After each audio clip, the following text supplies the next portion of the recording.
was a rainy morning when I woke up. By now, the rain had settled into a drizzle. I was reading a magazine while my husband Felix was reading the newspaper. Our kids, Darcy and William, were discussing yesterday's football match. I went to check on my mother, Lola, and saw that she was already awake. I helped her out of bed onto her chair. My mother had been paralyzed from her left side for years now, and I had been taking care of her since then. My family had always lived with my mother, and they enjoyed her wise company. The kids were especially fond of her.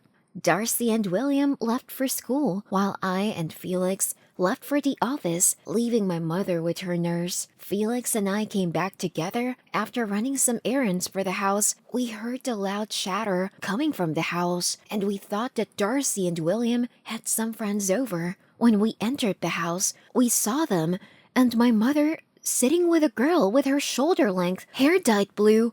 She looked very familiar, and then she turned around. We were beyond shocked. Samantha! Sydney? What are you doing here? How? Oh, I'm so glad to see you. Your kids are so amazing. And Mother, you've been taking so much care of her. Yeah, how did you get here? Well, I just missed Mom and you. I was a kid. I didn't know what was wrong or right, but I realized it. And I have been looking for all of you for so long. I just didn't know where to start. And aren't you with Dad? I don't know where he is. I realized my mistake and decided to leave, so I've just been on my own. Okay. I introduced Felix and she seemed excited to be around all of us. I asked her about her life and she said she hadn't found anyone to settle for, so she was single and living alone. For money, she worked as a bartender. She asked me if she could stay over and I agreed when my mother pleaded with me. I had my own reservations about her, but I put them aside to give her a chance. It had been a long time and perhaps she had changed, I thought. My parents had separated when I was 16 and Sydney was 19. My dad had come home drunk and my mom told him that we didn't have any dinner for him. He had pushed her, which resulted in her head injury and her paralysis. When my dad was convinced for the same, he decided to run away to avoid jail and fine. It had been 20 years since the incident, but my mom was left with its impact even now. This was our first time seeing Sydney. After that day, it had taken me a long time to come to a point where I was able to take care of her independently. I've always wondered if Sydney left with her father because she thought it was easier to be with him than with me. The next morning, I woke up to some clutter coming from the kitchen. I went down to find out that Sydney was eating some cereal with milk. She smiled at me with her mouth full. I went to check on my mother and found her on the couch, asleep.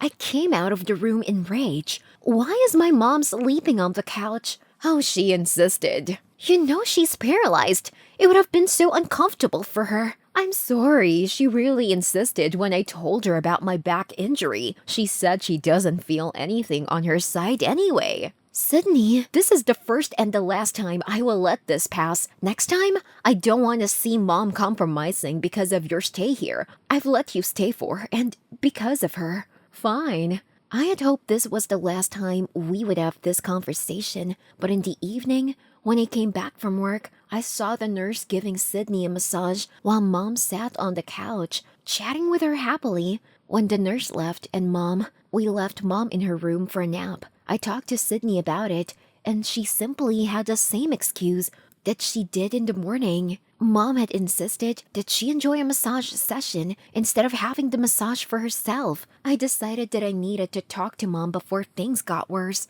After dinner, while everyone was sitting around the TV, I went to help my mom onto the bed and had a small chat with her about Sydney. She told me that Sydney had complained about back pain and exhaustion, so she had let her have the bed and the massage today. My mom felt guilty about having Sydney away from her for so long. It made her feel incompetent as a mother. I reassured her that Sydney had made her own choices and she was legally an adult, so we couldn't have done anything. My father was convinced, but since Sydney was innocent, there was no way we could have filed a report and found her. I decided to let the matter go for now, as my conversation with Mom made me realize that it's possible that Sydney had a tough time and living here was giving her an opportunity of having a home. I decided to make an attempt at mending my relationship with her. The next morning, I saw my mother and Sydney both awake. Sydney was making our mother a cup of coffee.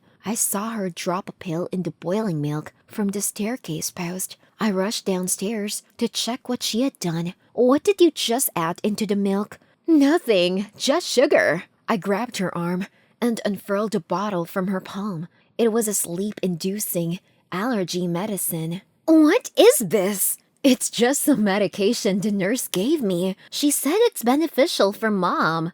"Don't take me for a fool, Sydney. It's not Mom's medication. What is it for?" "I swear it was the nurse." I snatched the bottle from her hands and went upstairs to call the nurse. The nurse completely denied having given her any medicine for Mom. I woke Felix from his sleep and told him about the incident. I searched up the medicine on the internet and found out that it was an extremely sedative antihistamine. The medicines used to cure allergies. I called up my mom's doctor to ask him how the medicine would have been affecting Mom. He told me that they would cause Mom to be extremely sleepy and delusional, and they would also delay the response of the medications she is already taking.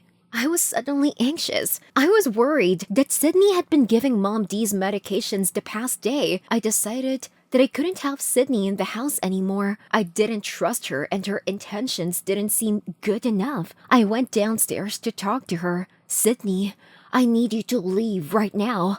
"What? Why?" "I don't think you have changed at all, and I don't trust you around Mom." "I haven't done anything." "You're just jealous, Samantha. You're jealous that Mom still cares about me." "Jealous?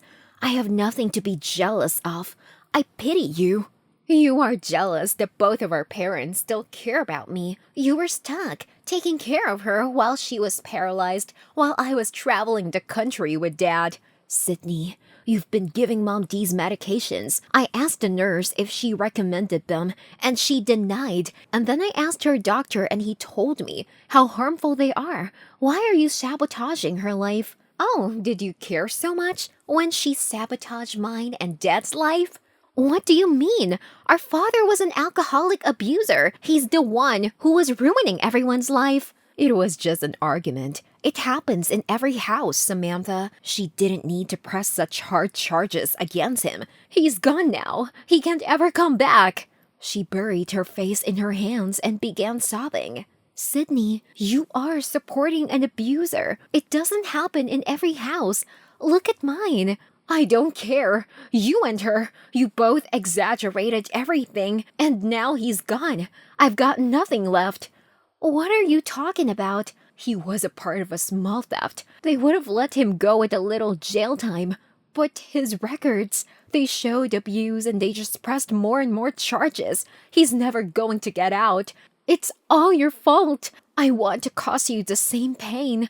I'll take away your mother, like you took away my father."